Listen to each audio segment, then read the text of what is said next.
नमस्कार। एस कुमार ज्योतिष में आप सबका स्वागत करता हूं। अब हम जानेंगे लग्नेश का भावों के साथ कैसे फल देखना चाहिए। जब भी हम कुंडली देखते हैं तो आप देखते हैं कि पहला भाव लग्न होता है। जन्म के समय जो भी राशि पूर्व में होती है वही लग्न होती है और उसका स्वामी लग्नेश होता है। कुंडली में जो भी लग्न का स्वामी हो, अगर वह लग्न में ही बैठा हो तो लग्न का प्रभाव बहुत अधिक बढ़ जाता है, यानी कि वह बहुत ही शानदार होता है। कहा जाता है यदि लग्नेश लग्न में, चतुर्थ भाव में, पंचम भाव में, नवम भाव में और दसम भाव में बैठा हो तो इसे बहुत ही सुंदर योग माना जाता है। यदि लग्नेश लग्न में ही बैठा हो तो जो भी ग्रह होगा उसी के अनुसार हमारा शरीर, हमारा व्यक्तित्व, हमारी आकृति होगी। जैसे मान लेते हैं कि हमारा लग्न धनु है और उसका स्वामी गुरु बृहस्पति लग्न में ही बैठा है, तो गुरु की तरह ही हमारा ज्ञान होगा, हमारी आकृति होगी, हमारा रंग रूप होगा, हमारा व्यक्तित्व वो गुरु की तरह होगा। क्योंकि जब भी लग्नेश लग्न में ही बैठता है तो लग्न के प्रभाव को बहुत अधिक बढ़ा देता है। और यदि लग्नेश द्वितीय भाव में बैठ जाए तो यहां पर वो द्वितीय भाव का प्रभाव बढ़ा देता है। द्वितीय भाव को धन भाव कहते हैं। तो यहां पर जो भी लग्नेश होगा वह धन के आदान प्रदान को बहुत ही सुगम कर देगा, यानी कमाने के बहुत सारे साधन बड़े आसानी से प्राप्त होते रहेंगे और व्यक्ति पैसे को बहुत आसानी से एकत्रित कर सकेगा, बचत कर सकेगा। और यदि लग्नेश तृतीय भाव में बैठा हो तो इसको सहज भाव कहते हैं, पराक्रम का भाव कहते हैं, बहुत अधिक मेहनत का भाव कहते हैं, छोटे भाई बहन का भाव कहते हैं। तो यहां पर व्यक्ति के छोटे भाई बहन को तो फायदा होगा, व्यक्ति अच्छा पराक्रमी होगा, मगर यह भाव उतना अच्छा नहीं माना जाता। ये बहुत अधिक मेहनत के बाद ही फल मिलता है।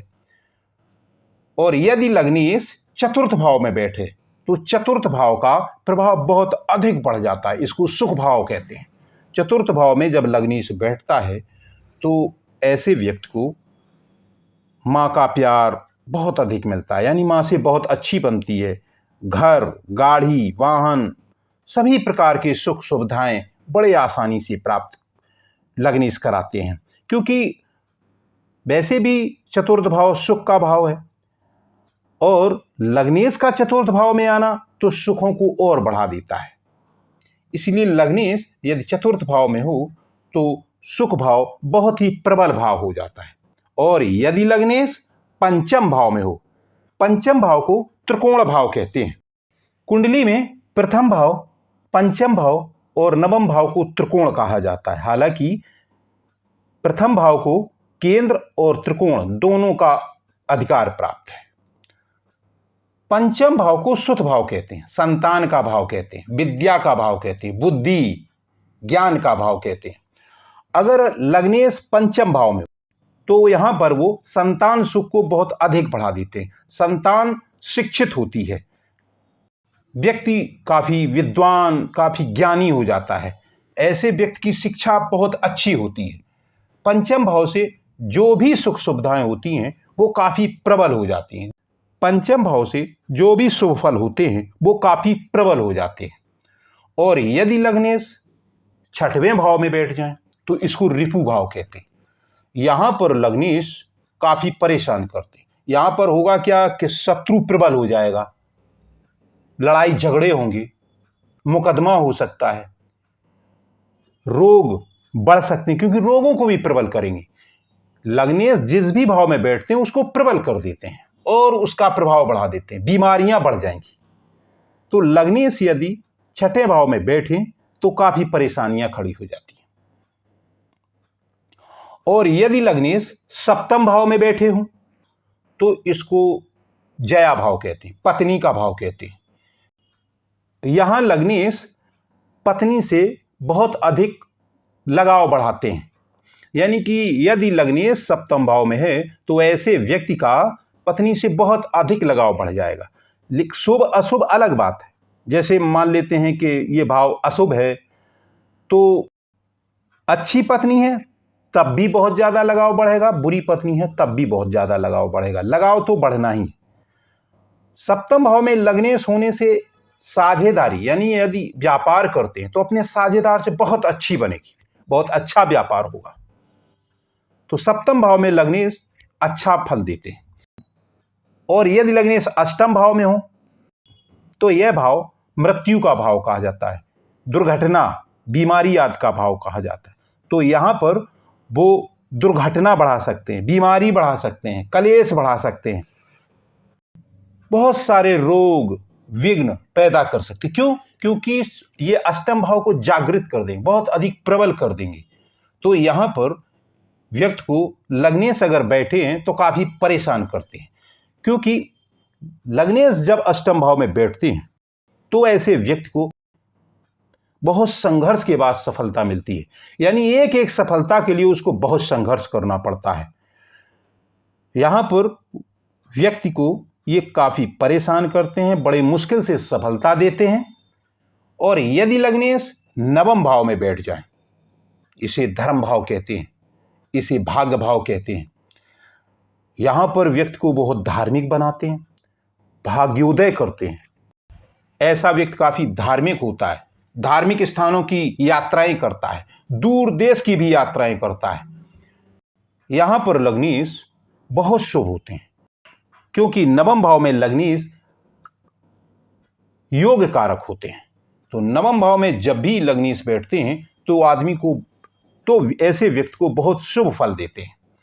और यदि लग्नेश दसम भाव में बैठ जाए तो दसम स्थान कर्म स्थान कहा जाता है।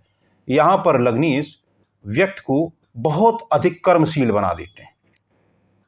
लग्नेश के यहां पर होने से आदमी बहुत उन्नति करता है, बहुत तरक्की करता है, उसको मतलब कार्य करने की बहुत सारी सुविधाएं मिलती रहती, बड़े आसानी से उसको कार्य प्राप्त हो जाते हैं, उसकी पदोन्नति होती है, व्यापार धंधे बड़े आसानी से उसको मिलते रहते हैं, पदोन्नति भी होती है, जीविका भी बढ़ती है, राज्याधिकार भी दिलाते हैं।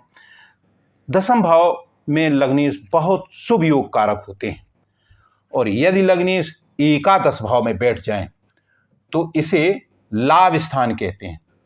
हालांकि ये बहुत अच्छा भाव नहीं है, लेकिन फिर भी लग्नेश के यहाँ होने पर ऐसा व्यक्ति बहुत अच्छा व्यापारी हो सकता है, बहुत अच्छा लाभ कमा सकता है। और अगर यहां लग्नेश विपरीत स्थिति में यानी अशुभ हो तो फल इसके विपरीत भी हो सकता है, दरिद्रता भी आ सकती है। तो यहां पर यदि लग्नेश शुभ हैं तो आदमी को बहुत लाभ होता है, व्यापार बढ़ता है, सब कुछ अच्छा रहता है।